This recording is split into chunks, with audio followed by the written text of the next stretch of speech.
जय हिंद, वंदे मातरम, जय श्री राम। आज हम बात करने वाले यूपी के बारे में। उत्तर प्रदेश में हालात बहुत ज़्यादा बेकाबू होते नज़र आ रहे हैं और माना जा रहा है कि उत्तर प्रदेश में बहुत ज़्यादा लोग मर रहे हैं। देखिए, उत्तर प्रदेश की जो टोटल पॉपुलेशन है वो ऑलमोस्ट 20 करोड़ से ज़्यादा है, ऑलमोस्ट ब्राज़ील की जितनी। ब्राज़ील एक देश है जिसमें, अगर देखिए, अब हम मेडिकल के नज़रिए से हम इस बात को देखते हैं। देखिए, जो ब्राज़ील है उसमें टोटल नंबर ऑफ डॉक्टर्स हैं वो 4.5 लाख है। और जो यूपी है, यूपी के उत्तर प्रदेश में जब योगी आदित्यनाथ जी जिस सीएम का पद संभाला, उन्होंने 1 महीने के अंदर अंदर एक स्टेटमेंट दिया, जिस स्टेटमेंट में लिखा था कि यूपी को 5 लाख डॉक्टर चाहिए।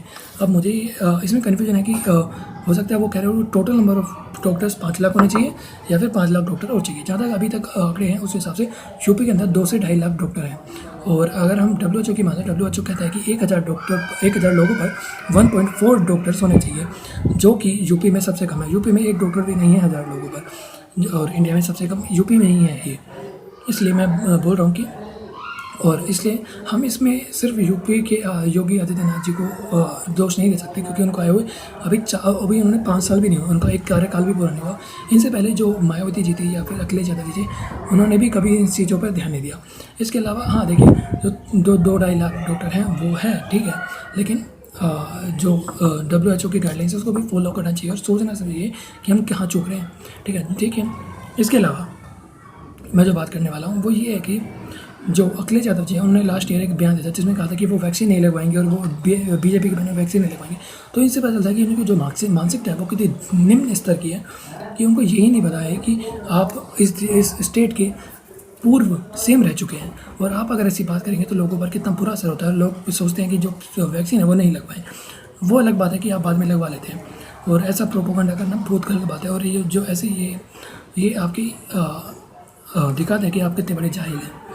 इसके अलावा हम बात करेंगे इंडिया की। इंडिया में जो टोटल पॉपुलेशन है वो 1.35 बिलियन के आसपास है, और अगर हम देखें रेशो, तो जो total number of health care चाहिए हमें, वो जो 1000 लोगों पर 1.4 डॉक्टर हमें चाहिए। तो ऑलमोस्ट हमें इंडिया को, अगर हम देखे जाए तो 1.35 बिलियन के लोगों को ऑलमोस्ट 18 से 19 लाख डॉक्टर चाहिए।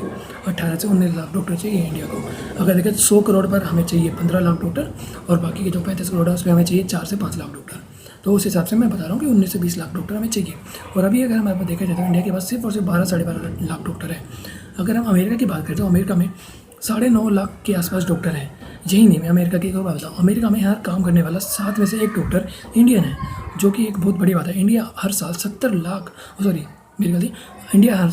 70,000 डॉक्टर प्रोड्यूस करता है। उसके बावजूद भी हमारे पास इतनी बड़ी कमी है डॉक्टर्स की। पता है क्यों? क्योंकि इंडिया से जो भी MBBS करता है और वो डॉक्टर बनता है, वो इंडिया से सीधा बाहर जाता है, और हम उनको कभी नहीं रोकते। हम नहीं चाहते कि, हम कभी ये नहीं कहते कि प्लीज़ आप बाहर ना जाए और हमें इंडिया में ही काम कीजिए, क्योंकि हम जो हमारी गवर्नमेंट है वो अपने GDP का बहुत ही कम हिस्सा हेल्थ पर खर्च करता है। इसलिए इंडिया को बहुत ज़्यादा पैसे खर्च करने चाहिए अपनी हेल्थ पर, और हमें हॉस्पिटल्स बनवाना चाहिए।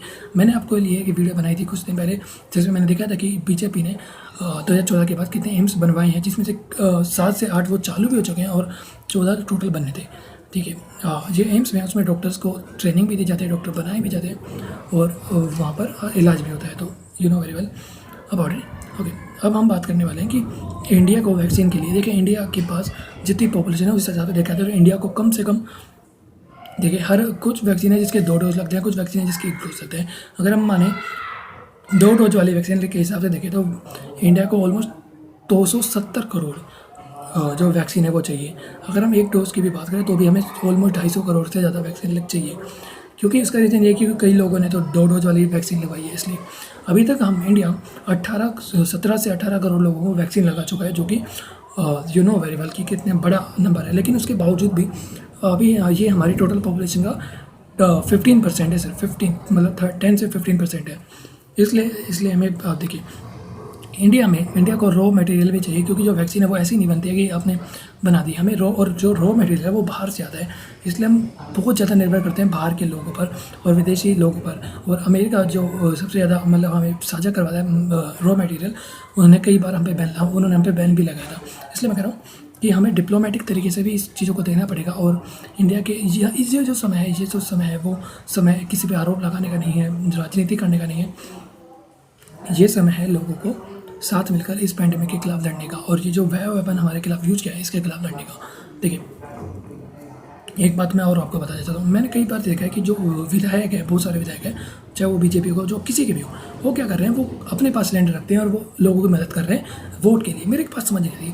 एक बात बताओ, अगर मुझे सिलेंडर चाहिए, अगर मुझे ऑक्सीजन की ज़रूरत होगी, तो मैं हॉस्पिटल जाऊँ कि मैं विधायक के घर पर जाऊँ? ये बात मेरे समझ के बाहर है। और कई, जैसे मैं आपको एक वीडियो दिखाता हूँ, ये सपा के उत्तर प्रदेश के सपा के नेता का एक घर है, विधायक का घर है, जिसके घर के बाहर से सिलेंडर ऐसा निकल रहे हैं। मतलब मजाक चल रहा है क्या यार? हमें हॉस्पिटल्स के पास ऑक्सीजन होने चाहिए, ना कि लोगों घर के अंदर। ठीक है, हाँ, आप ऐसे आप चाहे तो एक कम्युनिटी हॉल बनाएं और वहाँ पर बेड्स लगवाएं और वहाँ पर ऑक्सीजन की सप्लाई करवाएं उन लोगों को जो जिनको ज़रूरत है। इसलिए मैं चाहता हूँ कि प्लीज़ मेरी वीडियो को शेयर कीजिए, लोगों को समझाइए कि ये जो हालत है वो इतने आसान नहीं है। हमारी जो लड़ाई है वो भी शुरू हुई है इस साल की। मैं एक छोटी सी दरखास्त और करना चाहता हूँ। मैं चाहता हूँ आप ट्राई कीजिए और बोलिए पीएम नरेंद्र मोदी जी से कि 20 से 25 दिन का एक लॉकडाउन लगाए, बिल्कुल संपूर्ण लॉकडाउन, जिसके बाहर लोग ना जाए, जिसमें लोग बिल्कुल बाहर ना जाए। उसका रीज़न ये है कि अगर पिछली बार जो हमने हालात काबू पाए थे वो इसी तरीके से पाए थे, और इस बार भी हमें ये करना पड़ेगा, क्योंकि 100 करोड़ से ज़्यादा वाले देश की आबादी में आप ऐसी बीमारी को नहीं रोक सकते अगर हम घर से बाहर निकलते रहेंगे तो। इसलिए कृपया मेरी वीडियो को शेयर कीजिए और समझिए कि हालात जो हैं वो बद से बदतर होते जा रहे हैं और हमें अभी एक बड़ा कदम लेना होगा। जय हिंद, वंदे मातरम, जय श्री राम। प्लीज़ मेरी वीडियो को सब्सक्राइब कीजिए और बेल आइकन को प्रेस करके कीजिए ताकि आपको मेरी आगे आने वाली वीडियो पर नोटिफिकेशन मिले। जय हिंद, वंदे मातरम, जय श्री राम।